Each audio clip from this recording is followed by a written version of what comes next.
All right, hello, my name is Dr. Behringer, and we're going to be going over the parts of the brain today. So, the four main parts of the brain, this is a sagittal cut of the brain. This first part here, this is the cerebrum. It includes the one of the cerebral hemispheres as well as the corpus callosum right here. That's the largest part of the brain, but basically it encompasses all this part right here. On this model, you can see that it basically is this main outer part of the brain right here. Okay. The next part is the diencephalon, which includes this part right here. Okay. So it kind of includes that part. It's a little bit, it's not defined very well, but just know that in general that portion is the diencephalon. This part right here, that's located posterior to the cerebrum and behind the brainstem, this is the cerebellum right here. And then this portion of the brain here, so starting from up here, going all the way down here to the foramen magnum, this is the brain stem, okay? Now, first let's talk about the cerebral lobes, okay? Here's a model that kind of has the different colors of the cerebral lobes. So the frontal lobe is going to be this section right here. It's this red, brown, and green section. And it's easy to remember because it is the front of the brain. So basically it would include about this portion of the brain right here, okay? The parietal lobe is this area of the brain here. It's this blue part and this white part right here, okay? And this orange part right here, this would be the parietal lobe.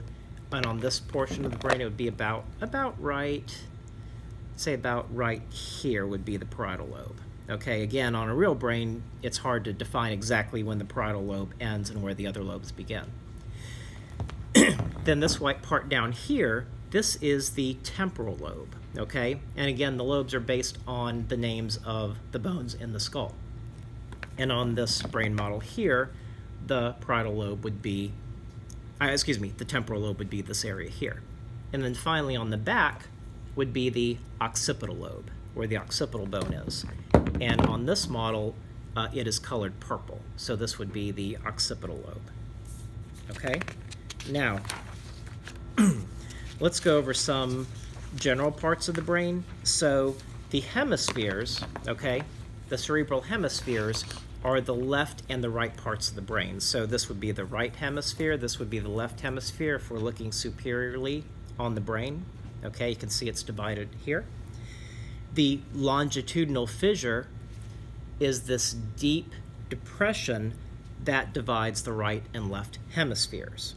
Okay, the transverse fissure is this fissure here that separates the cerebrum from the cerebellum. See that right there? Okay. And then you have the lateral sulcus. Sometimes it's called the lateral fissure, but right here, you can see a depression right there. That separates the temporal lobe from the rest of the brain. So that's the lateral fissure or lateral sulcus.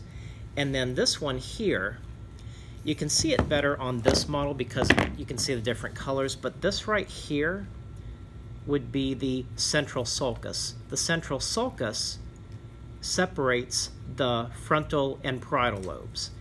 In this brain model, I would probably say it might be, this would probably be it right here, okay? It's kind of hard to distinguish when there's no colors around, but in this model, it's pretty obvious that this is the central sulcus, okay? Now we're going to look at the underside part of the brain right here. So these are the olfactory bulbs. That's where the olfactory nerves go into, the olfactory bulbs right here. Those right there are the roots of the optic nerves. And then, now this is kind of covered up by this is, by the way, is the pituitary gland, but I'm going to kind of take it apart like this. And right where there's a cross right there where the optic nerve crosses, that's called the optic chiasm or optic chiasma. And again, it's kind of hard to see because the pituitary gland is covering it up, but I don't know if you can focus in, but basically it would be right there. Can you see that? Okay, all right.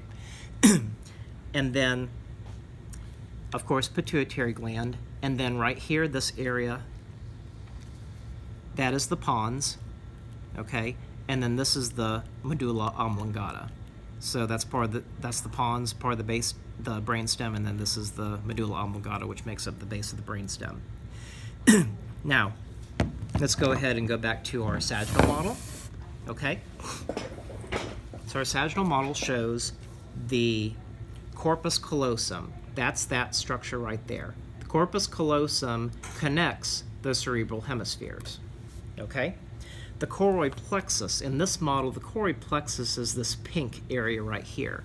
And that pink area, the choroid plexus, produces cerebral spinal fluid, okay?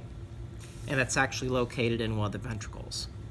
The diencephalon, the diencephalon, again, this is this area of the diencephalon, is made up of the thalamus, which is kind of this area here, is the thalamus. This is just a place where the hemisphere connects with the other hemisphere, okay? So that's the thalamus. The hypothalamus is going to be right here, okay? And then this little tiny area here, that's the pineal gland. That is part of the diencephalon. Remember, the pineal gland helps to regulate the circadian rhythm, okay? Now, the brainstem. This is the midbrain right here, okay? That whole area. This back part of the midbrain is called the corpora quadrigemina. And this is the pons right here. And then this is the medulla oblongata right there. Now in the cerebrum, you also see this white structure, kind of looks like tree here. It's called arbor vitae, or arbor vitae, depending on how you pronounce it. That's the tree of life. That's the white matter that's in the the cerebellum, okay? And when it comes to the ventricles, now I didn't print out a picture of the ventricles, but just know that if we were to go deeper into the cerebrum and say take it and probably go in maybe about an inch deep, you would hit one of the lateral ventricles, okay? But you can actually see that there are right here, now that's the thalamus, right?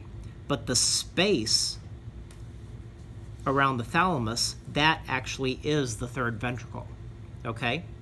And then this area here, see that thin opening right there? That is the cerebral aqueduct, and that connects the third ventricle to this area here, which is the fourth ventricle of the brain. And eventually the fourth ventricle narrows, and then it allows cerebral spinal fluid to go through the rest of the spinal cord. Okay, stop.